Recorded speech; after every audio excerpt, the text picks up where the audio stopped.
नमस्कार दोस्तों। तो हम बात करने वाले हैं 1793 के चार्टर कानून की। तो इसकी विशेषताओं पर चर्चा करते हैं।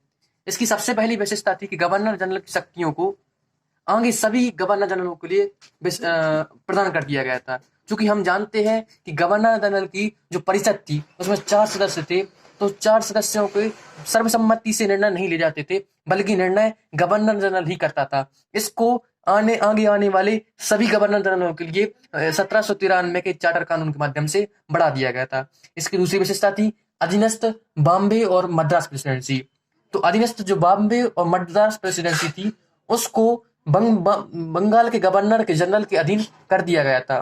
चूंकि बंगाल का गवर्नर जनरल ही बॉम्बे और मद्रास प्रेसिडेंसी में जो विधायिका थी उनके लिए नियम, उनके लिए कानून बनाया करता था। इसकी तीसरी विशेषता थी व्यापारिक एकाधिकार। क्योंकि हम जानते हैं कि कंपनी 1793 में व्यापार करने का जो अधिकार था उसको 20 वर्षों के लिए और बढ़ा दिया गया था। उसके कॉन्ट्रैक्ट में 20 साल के लिए और वृद्धि कर दी गई थी। इसकी चौथी विशेषता है कमांडर इन चीफ।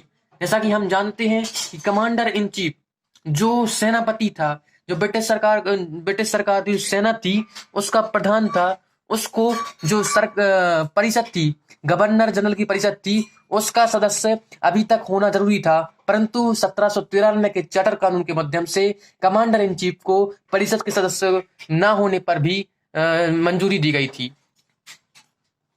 इसकी पांचवी विशेषता है नियंत्रण बोर्ड एवं कर्मचारियों का वेतन।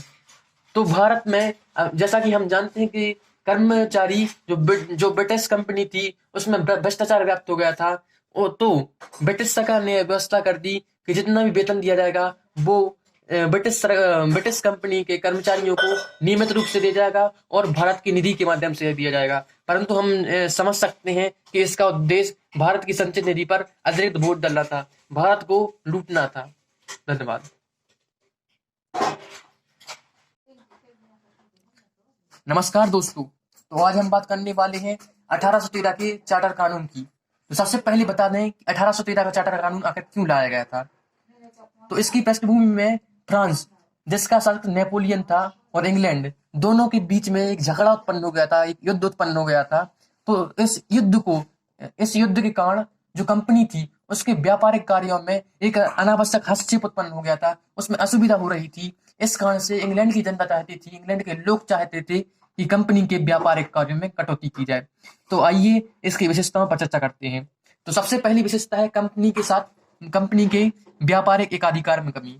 क्योंकि हम जानते हैं कि कंपनी अभी तक जितना भी भारत में व्यापार हो रहा था सभी व्यापार कर रही थी, परंतु इस अधिनियम के माध्यम से केवल चीन के साथ चाय का व्यापार का अधिकार ही कंपनी को रख दिया गया, और बाकी जितने भी अन्य व्यापार जो इंग्लैंड के माध्यम से होता था वह इंग्लैंड के अन्य व्यापारी भी भारत के साथ कर दिए गए थे। तो इस प्रकार इंग्लैंड के व्यापारियों के लिए भारत के दरवाजे खोल दिए गए थे। इस प्रकार अन्य कंपनियां ब्रिटेन की भारत में व्यापार करने के लिए आ सकती थी, लेकिन चीन के साथ चाय का व्यापार केवल ब्रिटिश ईस्ट इंडिया कंपनी ही कर सकती थी।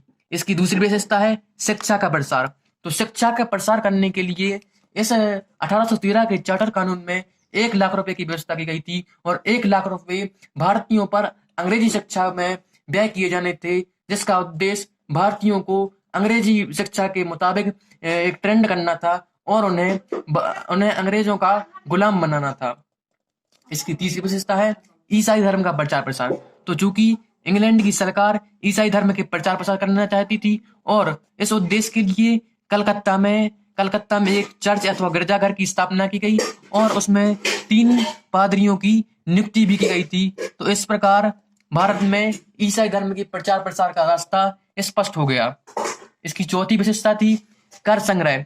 तो कर जो स्थानीय सरकारें थी, जो हमारे यहाँ गांव थे, उनमें जो भारतीय व्यक्ति रह रहे थे, तो इस अधिनियम के माध्यम से जो भारतीय व्यक्तियों पर कर लगाने की अनुमति प्रदान की गई थी। तो इस प्रकार सफाई कर और चौकीदारी कर लगाने का प्रावधान किया गया, और जो व्यक्ति इस प्रकार के कर को नहीं देता था उन्हें दंड देने की व्यवस्था भी की गई थी।